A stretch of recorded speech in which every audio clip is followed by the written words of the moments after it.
नमस्कार। India debate में आप सबका स्वागत है। मैं हूं आशुतोष पाठक। मित्रों, अरविंद केजरीवाल को समझना तो बहुत मुश्किल है। आप कहेंगे कि हर दिन मैं आपको कुछ ना कुछ बताने के लिए आ जाता हूं, लेकिन अरविंद केजरीवाल चीज ही कुछ ऐसी है। आप उनको छोड़ना चाहेंगे लेकिन वो आपको नहीं छोड़ेंगे। वो वाजपेयी जी कहते थे कि राजनीति मैं छोड़ना चाहता हूं, राजनीति मुझे छोड़ती नहीं है। वही हाल अरविंद केजरीवाल के बारे में है। आप चाहेंगे कि अरविंद केजरीवाल की गाथा को ना देखा जाए ना सुना जाए, उसको अपने हाल पर छोड़ दिया जाए, लेकिन ऐसा अरविंद केजरीवाल करने नहीं देंगे। वो हर दिन एक दांव चलते हैं और अब एक नया दांव चला है। उस नया दांव के ऊपर मैं आऊंगा, लेकिन पहले अभी एक शोर मचा हुआ है मीडिया में, भारी शोर मचा हुआ, बवाल मचा हुआ है। क्या बवाल है? बवाल है कि भगवंत मान साहब सदन में शराब पी के बोल रहे हैं। भगवंत मान साहब के बारे में चर्चित है और पंजाब की जनता उसे उसी रूप में देखती भी है, उनको कोई आपत्ति भी नहीं है। वो एक बार शराब पी करके संसद भवन चले गए थे जब वो सांसद थे। अब उसी तरह की बात कही जा रही है कि पंजाब विधानसभा में वो जब बोल रहे हैं तो नशे की हालत में है। अब मुझे नहीं मालूम कि इसकी सत्यता क्या है, लेकिन पावर गैलरी में बड़ी चर्चा है कि मान साहब कहां ले जाएंगे पंजाब को, जब ये खुद नशे की हालत में सदन में बोल रहे हैं तो युवाओं पर क्या असर होगा। अब ये किस तरह से डगमगा रहे हैं, क्या बोल रहे हैं, मैं इनका एक वीडियो आपको दिखाता हूं। आप सबने देखा भी होगा सोशल मीडिया पे, लेकिन आप इस वीडियो को देखिए, उसके बाद अरविंद केजरीवाल की चतुर चाल के बारे में बताता हूं। आ गवर्नर गैलरी है, बड़े मानयोग लोग आउंदे आ, ਇੱਥੇ अफसर बैठे ने, वो सारे गैलरियां ਜਿਹੜੀਆਂ ਨੇ ਉਹਦੇ ਵਿੱਚ ਬਕਾਇਦਾ ਪਹਿਲਾਂ ਦੱਸਿਆ ਜਾਂਦਾ ਹੈ ਕਿ ਲਾਤੇ ਲੱਤ नहीं करती, बैठन रहे, बिल्कुल हिलना नहीं, बस ऐ ही रहना। तो सर ਇੱਥੇ ਇੱਥੇ ਇੱਥੇ ਤੇ ਉਹਨਾਂ ਨੂੰ ਕਿਹਾ ਗਿਆ ਤਾਂ ਉਹਨਾਂ ਨੇ ठीक कर ली। ਉਹ ਤਾਂ ਮੈਂਬਰ ਨਹੀਂ, ਉਹ ਮੈਂਬਰ नहीं हैगी, ਮੈਂਬਰ नहीं हैगी।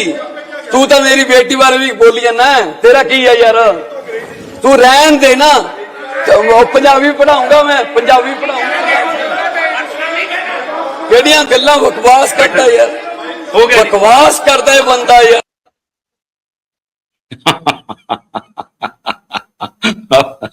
अरविंद केजरीवाल ने एक प्रकार से ऐसी फौज बनाई है जिस पर आप हंसी कर सकते हैं, लेकिन ये नशे में ऐसा लगता है कि प्रतीत होते हैं, सदन में ये नशे में प्रतीत होते हैं, लेकिन सदन के बाहर इनके कारनामे बड़े कमाल के हैं।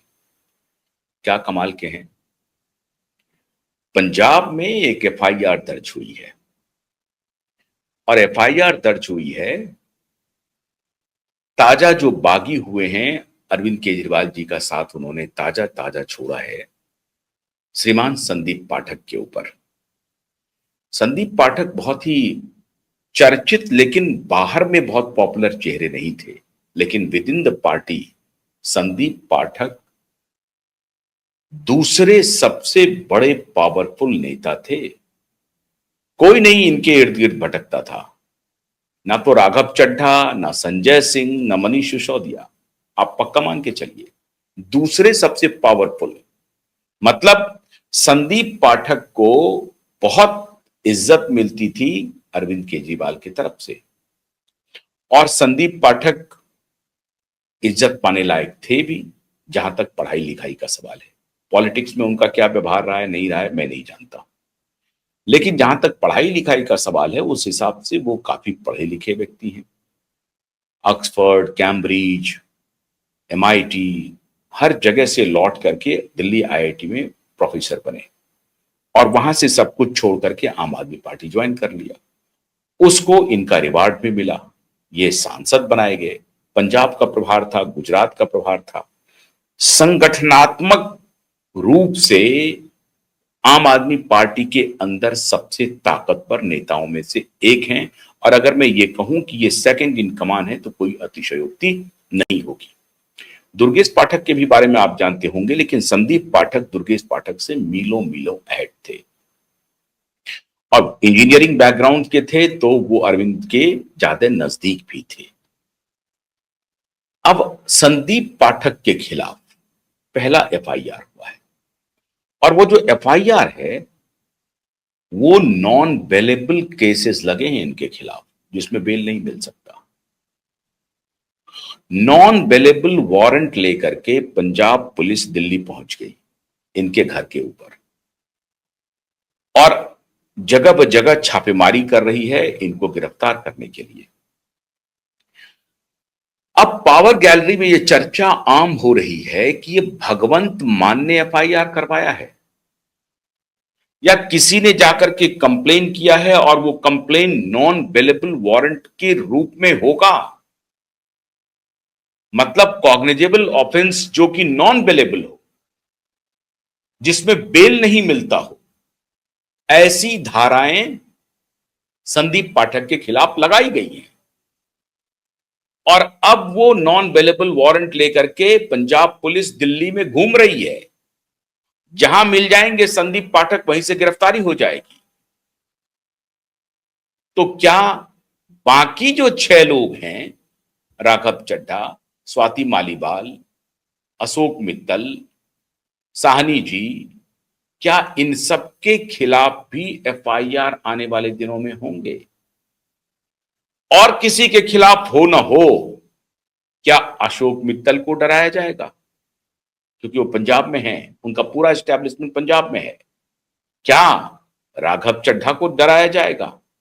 या अरविंद केजरीवाल के आंख में पानी होगा कि भाई जिसके यहां जिसने मुझे 12 महीने अपना छत दिया, जिनके छत के नीचे मैं रहा हूं, एक प्रकार से मैं उनका नमक खाया हूं, वो है श्रीमान अशोक मित्तल जी।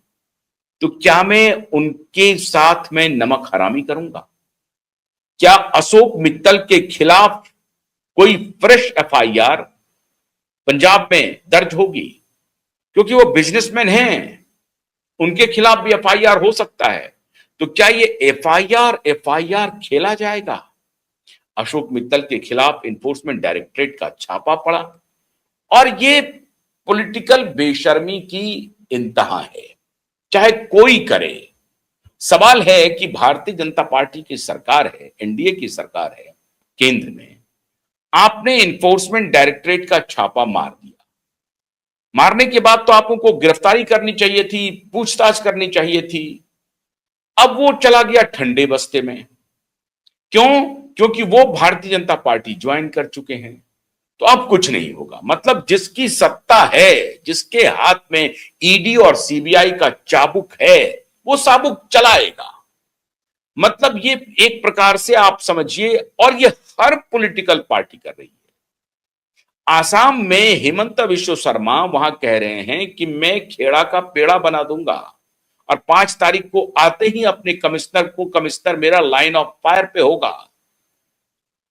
तेलंगाना में कांग्रेस की सरकार है तो पवन खेड़ा को बेल मिल जाना है, वहां पुलिस भी कोऑपरेट कर रही है। आसाम में बीजेपी की सरकार है तो पवन खेड़ा का बेल रिजेक्ट हो जाना है। अब सुप्रीम कोर्ट तो केंद्र सरकार के अधीन है नहीं, सुप्रीम कोर्ट में बेल मिल गया। 3 कोर्ट 3 डिसीजन दिए हैं जिसमें 2 की सिमिलैरिटी है। अब ये जो परिदृश्य आपके सामने है, ये सवाल सिर्फ आम आदमी पार्टी का नहीं है। क्या पार्टियों ने अपना टेरिटरी बांट लिया है? जो जहां जिस सत्ता में है, पुलिस उसकी है। पुलिस स्टेट की नहीं है। पुलिस जो पार्टी सत्ता में है उसकी बन के रह रही है। जांच एजेंसियां जो पार्टी सत्ता में है उसकी बन के रह रही है। यह बहुत ही मौलिक सवाल है। लेकिन अशोक मित्तल से यह पूछा जाना चाहिए कि भाई जब आप बीजेपी में चले गए हैं तो आपके खिलाफ अब कोई सवाल जवाब नहीं हो रहा है, ईडी का कोई नोटिस नहीं आ रहा है, नहीं आ रहा है। सच्चाई यही है।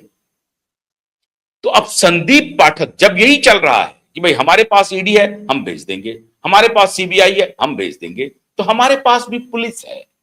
और इसी पुलिस के लिए दिल्ली को पूर्ण राज्य का दर्जा देने की मांग कर रहे थे अरविंद केजरीवाल।